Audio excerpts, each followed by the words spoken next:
Hey, what's up, everybody? Welcome to this training that we're about to go through. Believe the best and question motives. And so I want to ask yourself this question really quick before we get into this: is do you often believe the best in yourself or in others? And do you more than likely have the tendency to question the motives of others before yourself? And so we're going to take a quick look and deep dive into this concept, what it would look like if you shifted the perspective, and how could this really impact your life. Welcome. So my name is Nate Bailey. I am the creator of the Mindset Matters YouTube channel. And every week I look forward to coming to this platform to help you, to give you some ideas, some new perspective, and also some tool sets, skill sets, and mindsets that you could actually take and apply, implement into your life so that you could go and create the results in the life that you really, truly want. So with that said, again, when we think of believing the best and questioning motives, what tends to be the response or the thought is to believe the best in ourselves and question the motives of others. And for today, I want you to really try something different on as to what would it look like if you believed the best in others and questioned the motives of yourself. So again, if we have this current model, this current perspective, if you will, of believing the best in yourself and questioning the motives of others, if you would agree that that's currently how most tend to operate. Draw this little diagram here, and inside of this is this perspective, right?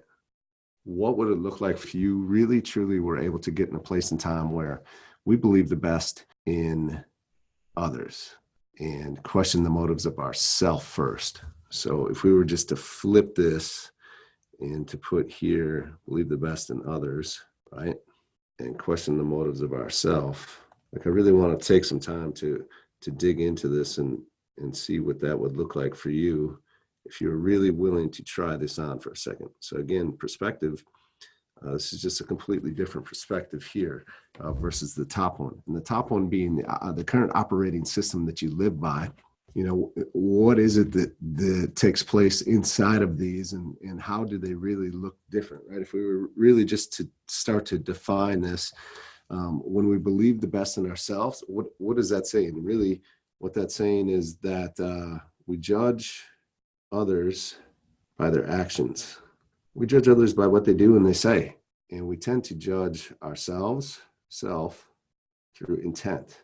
Well, I didn't really mean to say that. I didn't really mean to do that, or I really meant to do what I said I would when I said I would do it, but I didn't. Like, don't you understand? Like, judge me by my intentions, but not by what I do. And then we will quickly go to others and we will do the same thing. We will judge them not by their intentions, but by their actions. And so that's really what this model, this perspective is all about. And this, I would have you consider, is the way that the majority of people out in today's society, in today's culture, they operate from this place of believing the best in themselves and questioning the motives of others. And again, we're going to take a look at what would it look like in your life if you were really able to flip the script on yourself and take an opposite perspective. And so when we believe the best in ourselves and question others quickly, to put some terms to this, to really define it, is a much more non-powerful place to come from, which would make this position or perspective much more powerful. And so when I talk about, let me switch up my pens here. When I'm talking about this concept, I'm not encouraging you to be a doormat, to be walked on. I'm not encouraging you to be naive. So when you are giving others the benefit of the doubt, when you are flipping these two, when you are judging others by their intent and judging yourself by your actions, what you really are saying is that you're going to do this through questions. You're going to ask. You're going to listen. You're going to listen to what they say, what they don't say, right? Body language. Like, when you are believing the best in others, what you're really saying is, I'm going to ask questions until I have all of the facts before I make a determination one way or the other. So it's not being a doormat. It's not allowing others to walk on you. It's not allowing others to take advantage of you or to be naive going through life. It's simply really giving those that you don't know what's going on for them over there, the benefit of the doubt.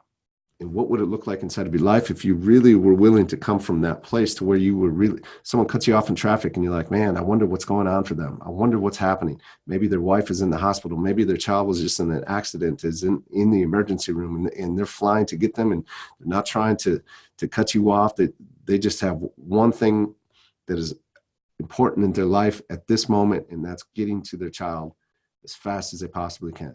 When someone says something, how often, maybe you're married and you have a spouse and they've said something that's triggered you, it's really thrown you off, and in your mind, you're like, how could they even say that? What are they trying to say? What are they getting at? And instead of asking questions, you jump to conclusions, you judge based on what they said instead of asking questions, and they didn't even mean what it is that you thought that they meant. If you were to take a time out, to take a step back, to ask some questions, you would find out really quickly that actually they didn't even come close to meaning what it is that they said. But because you attach meaning to what you said or what you thought you heard you said, that might have you interact with your spouse in this situation much differently. It might have you withdraw. It might have you pull back. It might have you withhold. It might have you attack, get in an argument, push and press and poke and prod, and not give you the relationship that you truly want. Assuming that you got married so that you could have this amazing relationship with a wife or a husband, right? We don't get married so that we can be miserable. We get married so that we can spend life with somebody that we really love and care about. And something happens along the way in between where things happen, things start to stack on top of each other, things start to build up. And then when you hear something, you automatically quickly go to judgment. It's not what they intended at all. But because of that, because of the listening that you have, and because of all the stuff that has gotten in the way, in between and along the way, it has you react a certain way. And so again, when we come back to, really defining these two perspectives, one could be this is very reactive, which would make this more proactive. This would create space, which would have this be no space. This allows a lot of clarity, what's the opposite of clarity? Like confusion or blurry. If this would be good, this would be bad. If this is more of a glass half full optimist, I think I just spelled that wrong. This would be more of a pessimistic place to come from, operating stance. And so again, just really take a step back and look, like, are you reactive? Are you proactive?